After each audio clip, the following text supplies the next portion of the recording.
Halo, kembali lagi dengan saya Cinta Malina dengan topik Interest Rate and Bond Valuation.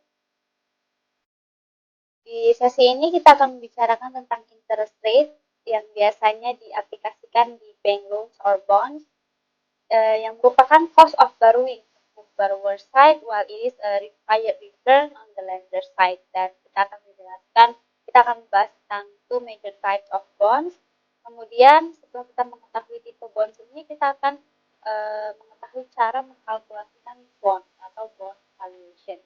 Diharapkan mahasiswa dapat mengerti atau memahami the interest rate fundamentals, kemudian membedakan antara government bonds dengan corporate bonds dan bagaimana cara mengaplikasikan bond valuation. Yang pertama adalah interest rate. Interest rate ini adalah bentuk persentase dari cost of borrowing dan untuk sisi borrowers dan required return untuk sisi dari lenders. Jadi akan ada dua sisi. Dan kalau required return ini biasanya diaplikasikan di equity instrument yang atau contohnya adalah common stock. Sedangkan untuk interest rate adalah di debt instrument. Inflation adalah harga naik yang signifikan untuk semua sektor pada waktu yang bersamaan. Sedangkan liquidity preference adalah ketika semua kondisi sama, either itu short term atau long term, dan mereka akan mendapatkan required return yang sama, maka si investor akan lebih memilih short term karena lebih higher, itu yang disebut dengan liquidity preference. Kemudian ada nominal and real interest rate.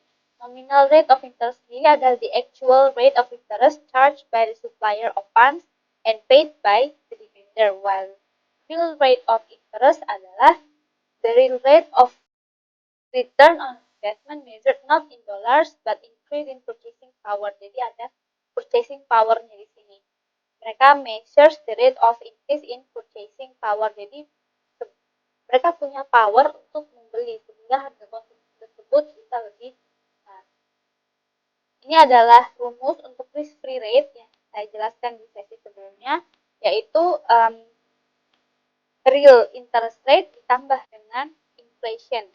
Sedangkan untuk ini nominal return on investment didapatkan dari risk-free rate ditambahkan dengan risk premium. Nah, ada dua macam tipe bond secara garis besar. Municipal bonds adalah bond yang diisu oleh pemerintah, sedangkan corporate bond adalah bond yang diisu oleh perusahaan. Jadi bedanya hanya di situ siapa yang mengisu bond tersebut. Dan dari bonds itu ada aspek-aspek yang harus kita pahami, yaitu par value, face value, principal. Ini istilahnya berbeda, tapi maknanya sama, yaitu dari bonds tersebut berapa sih nilainya, disebut dengan par value. Kemudian coupon rate. Coupon rate adalah persentase yang didapatkan dari nilai bonds tersebut atau dari coupon tersebut. Sedangkan ada juga bonds fundamental, yaitu bonds are long term debt instruments. Jadi bonds itu adalah long term debt instruments. Kemudian biasanya most of corporate bonds mereka membayarkan secara semi anual atau dalam 1 tahun 2 kali. Contohnya ini adalah proses pembuatan berangkatnya bond valuation. Jadi untuk formula finalnya adalah yang ini. Jadi C sendiri adalah nilai kupon, karena di bonds tersebut pasti akan ada nilai kupon. R ini adalah required return atau interest rate. Di sini juga interest rate, dan di sini adalah M par value atau principal value atau face value. Nah, disinilah nilai-nilai itu akan dimasukkan. Kita coba masuk ke contoh soal. Jadi misalnya diketahui 60 coupon rate yang akan mendapatkan required return sebesar 6%. Jangan lupa di sini ganti dengan 0,0. Nah, jadi kita masukkan di sini dalam waktu 10 tahun, kira-kira berapa sih pembayaran yang harus mereka dapatkan atau nilai bonds tersebut. Jangan lupa dimasukkan di sini dengan nilai par value atau principal value. Jadi at the end of the day kita harus mendapatkan atau membayar sebesar $1.000.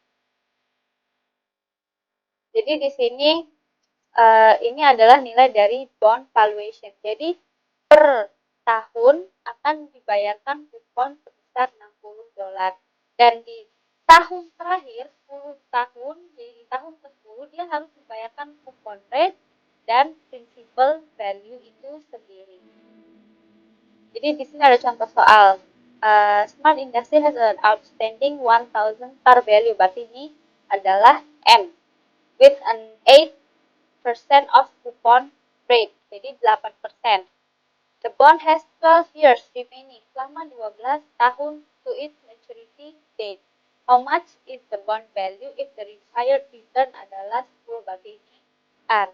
Dan kita hitung the bond valuation formula, maka akan mendapatkan $863,8. Ini sekian dari saya.